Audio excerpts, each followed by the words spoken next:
The beer the Tavern had wasn't much better than what Webster and Raouf had managed to brew up back home, but it was beer.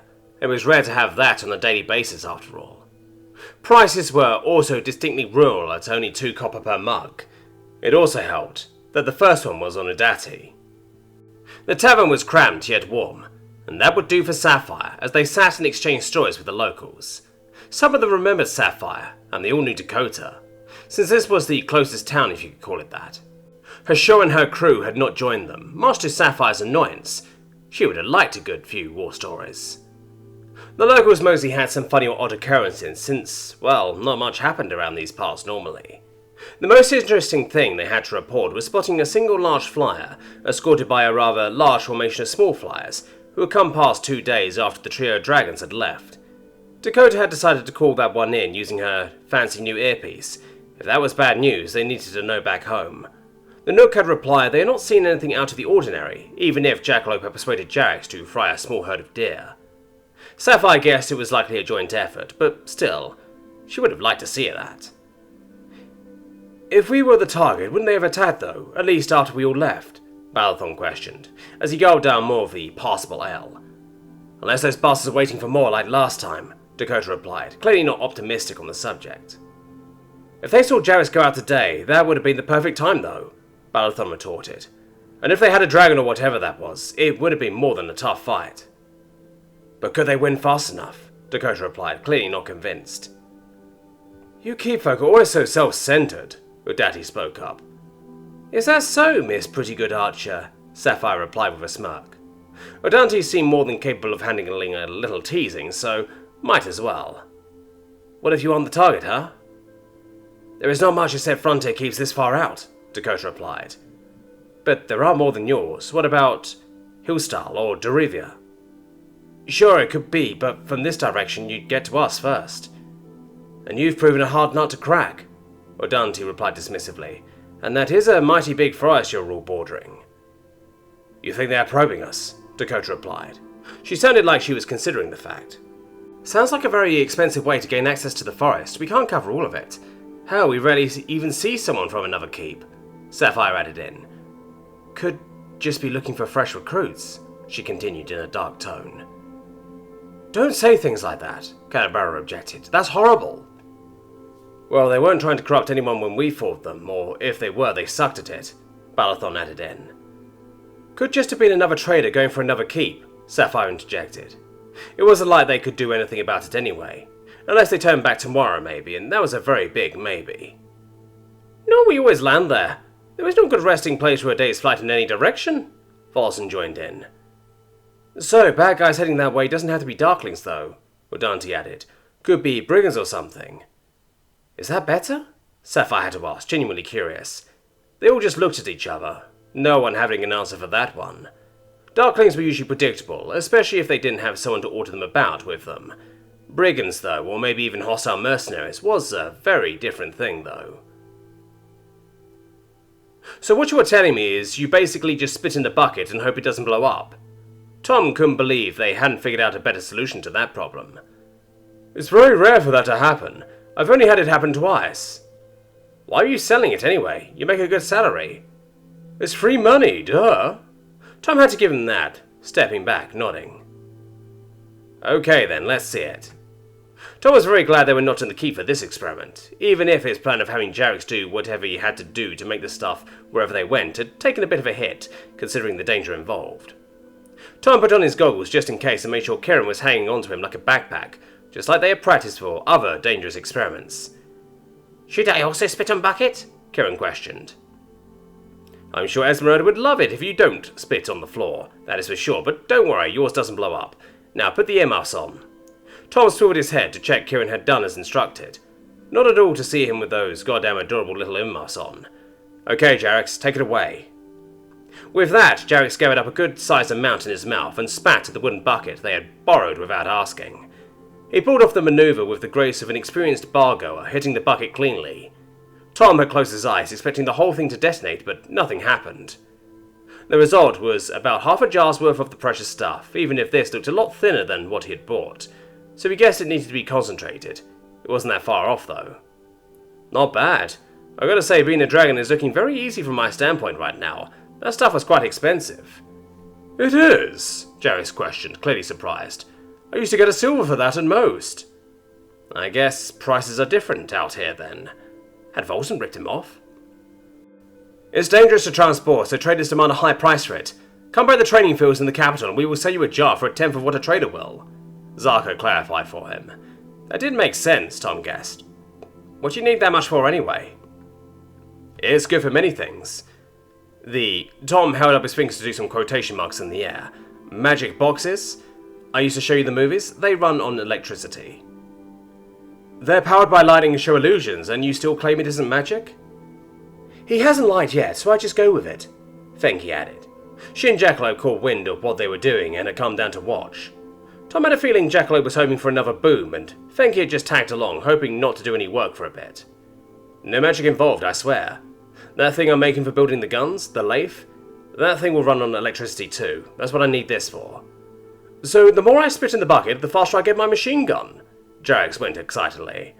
I guess. I mean, as long as I don't run out, There was an ear-shattering explosion as the bucket turned to splinters and a ball of lightning, following Jarix's second try, which had apparently arrived with a bit too much enthusiasm.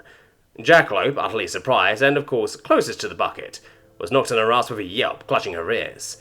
Tom did stumble for a bit and cursed himself for taking his ear protection off already. Turning back, relieved to see Kieran still had his on.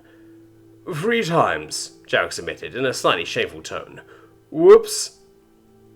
2 arms were extended into the air from the now prone Jackalope, giving a double thumbs up. I'm okay. I think you might have burned my snout, though. Tom just shook his head as she made it to her feet, revealing a blackened spot on the front of her snout. She just looked at it cross-eyed, touching it a bit, which clearly hurt. Careful, might mistake you for a darkling with a black spot like that, Tom said, expecting laughter, but got some distinctly judgmental looks instead. No darkling jokes then, okay. What?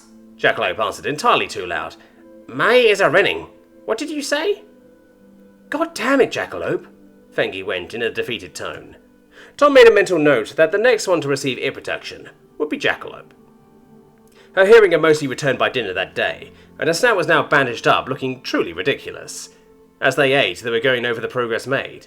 It had been 3 days since the others had departed. They had gotten a warning from them that there was apparently supposed to be some bad guy in the area, and they had something big with them. Jarix and crew had spent most of yesterday flying reconnaissance, to no avail. With Zarko on board as navigator, there had been no problems with figuring out where they were, despite the unfamiliar terrain. The whole "what is your magic shtick" was apparently quite personal information, so Tom hadn't asked her. He was guessing it had something to do with knowing where she was going, though. He had seen her stuff on Jarix's harness, and there was nothing except maps. No instruments of any kind, unlike what Volson had. Following the little mishap, the plan of returning the bucket had proven difficult. The Nook had just shaken her head at the whole situation without further comment, so there was that. Tom guessed he wasn't the only one with a lot on his plate right now, and it had been for a good cause. The motor was also coming along great.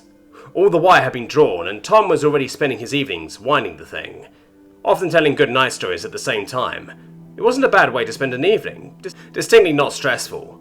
The linseed oil grout mixture he used for insulating was a sticky bitch until it dried, though. As they sat eating, he was pondering what his next lesson for Jarix should be. The working parts so far mostly came down to help hunting and fly patrol. They were running out of spring, though, so if they wanted some quick-growing plants in the ground, they needed to hurry. Koollman and Webster had been put to work making a working harness with Jarix out of whatever they had lying around. Shiva getting the buckles done in between the things for the motor and lathe.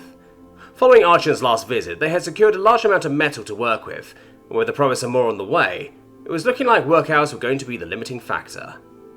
They really needed more hands around here, but it didn't sound like that was likely to change anytime soon. With possible hostiles around, Rachuk definitely wasn't handing over any of his guards, aside from their normal extra duties either.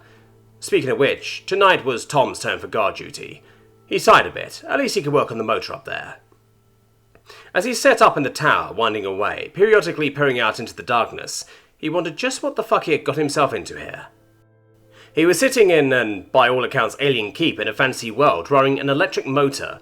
His biggest worries were making a decent man out of a teenager. Man hours and how fast crops grew. This was fucking weird, so alien yet so normal. Then the hatch opened, revealing Unkai, who was joint on watch tonight. So, finished your round? Tom asked, as the younger dragonette clambered up. Yup, everyone is sleeping and Jax is snoring like you wouldn't believe. Tom gave a chuckle. Yup, the dragon was snoring. Alien yet normal par for the course these days. How's that thing coming along? Oh, it's going to take a while longer. Not too bad, though. Shiva is going to cast the housing tomorrow, then it's time for the magnets. I remember, those things that magically attract each other, like the ones in the compass. Not magic, but yeah, that's magnets. Unkai sat down on the bench next to Tom, scratching his neck. Something clearly on his mind. Tom just waited for him to get to the point. Up here, there was plenty of time after all. Tom, I have a question. Is it about how this thing works? Tom went, holding up the rotor. No, it's Fengi. Tom turned to look at Unkai with a worried look. Unkai was a healer after all, this could be bad. Something wrong with her? No, the opposite. It's just she does seem to like you. Oh, Tom could see where this was going. And I was wondering if you could maybe give me some tips on getting her to like me a bit more. Of all the questions Tom could answer, how to woo girls was not one of them, was it? He had always been shit at that back home. Did Fengi like him? Like really like him? No, that was not right. She was over 15 years younger than him. That would fly. Well, she could. No, they were good friends. I gotta be honest, I have no clue there, Guardsman. But they all like you. Is it just because you're weird? Come on, dude, don't tell me you got every girl here liking you by accident. Unkai sounded quite distraught by the notion that Tom had succeeded without even trying. Great. Now Tom needed to cheer him up too. Could blame the guard though. Tom had seen them try their hardest quite a few times, often with very little success. I don't know, just be friendly and helpful, I guess. Oh, and don't pretend you are better than them, or that there is something they can't do. That is very bad, I think. Is that all? I spent hours trying to come up with new compliments for her. I even got her flowers. Tom thought for a bit. Well, he certainly hadn't given them flowers, come to think of it. What had he given them? I don't think I've given them a compliment yet. Well, I told Sapphire she was a bloody good shot, and Jackalope she was strong as all hell. Esmeralda was the best singer I've ever met in person, and Dakota was the bravest person I've ever met. And Fengi? Unkai tried expectantly. She was the sweetest little guy I've ever met, despite everything that has happened to her. But I told her that yesterday, and she just sighed. Well, that she was the sweetest girl in the world. How many times have you told her? There was an awkward silence as Unkai clearly tried to remember. There is your answer. I told her once. Keep going. You seem like a tryhard. Tryhard? Fair enough. That one was new to Unkai. Like when a child is pestering a parent for something. Unkai visibly deflated at that comparison. But I can't come up with new ones. Not really, at least.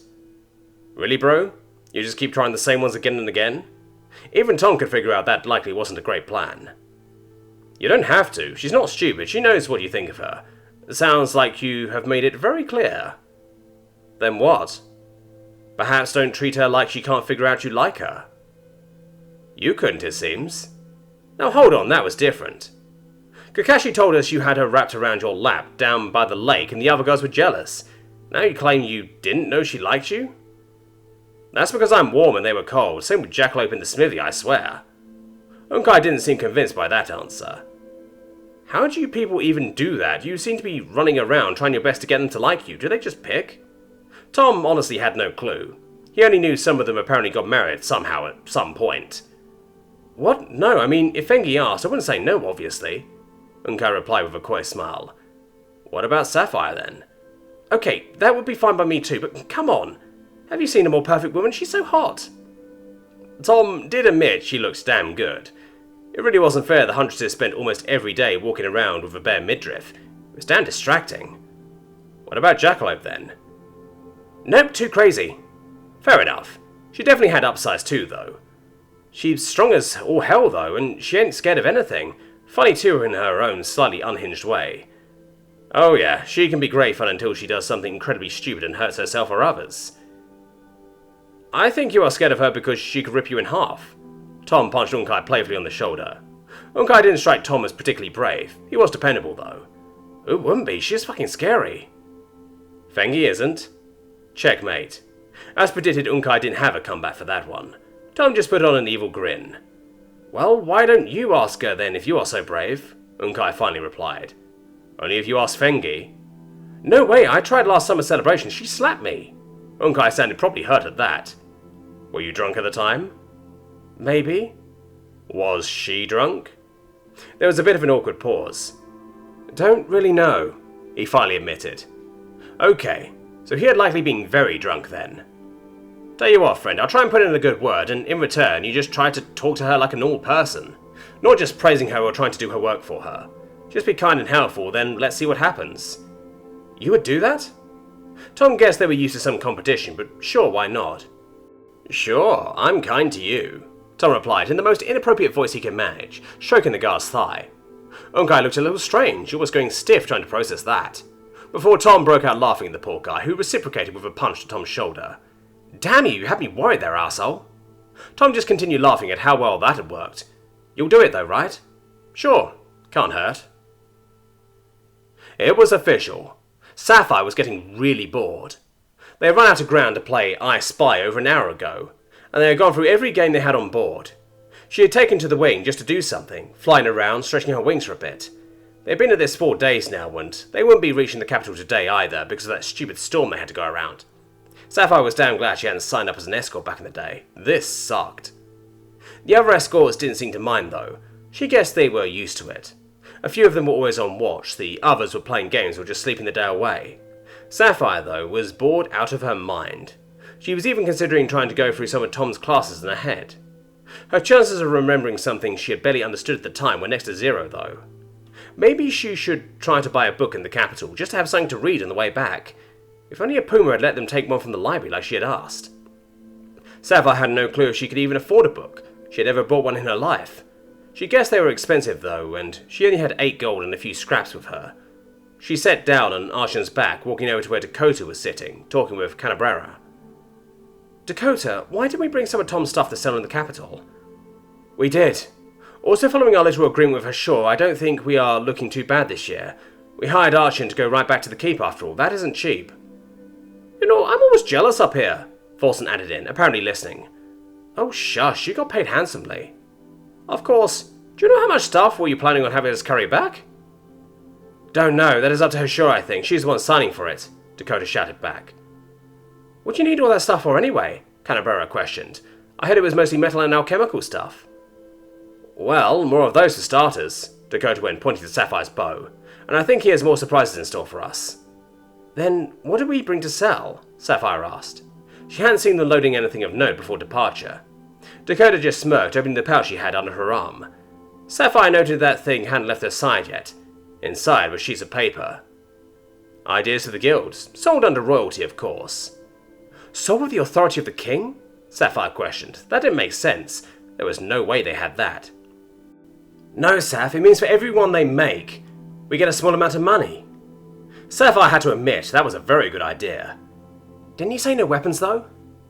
There are no weapons in here. It's all simple, everyday stuff. They aren't even that hard to make, either.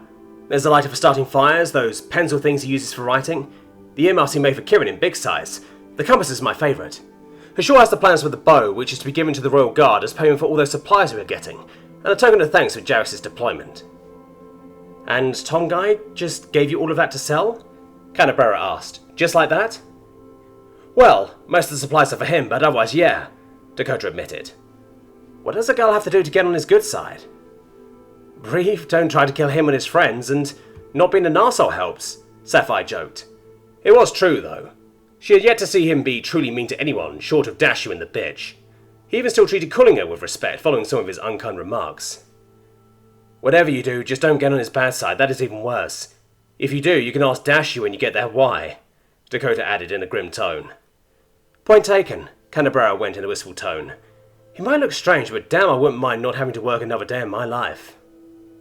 Dakota and Sapphire just looked at each other before bursting out laughing. Oh, you can keep dreaming on that front. What, not good looking enough? She didn't even seem offended to Sapphire's surprise. No, it's not that. He works harder than anyone I've ever met, Dakota replied. Huh, what an idiot. Well, in a way, she was sort of right.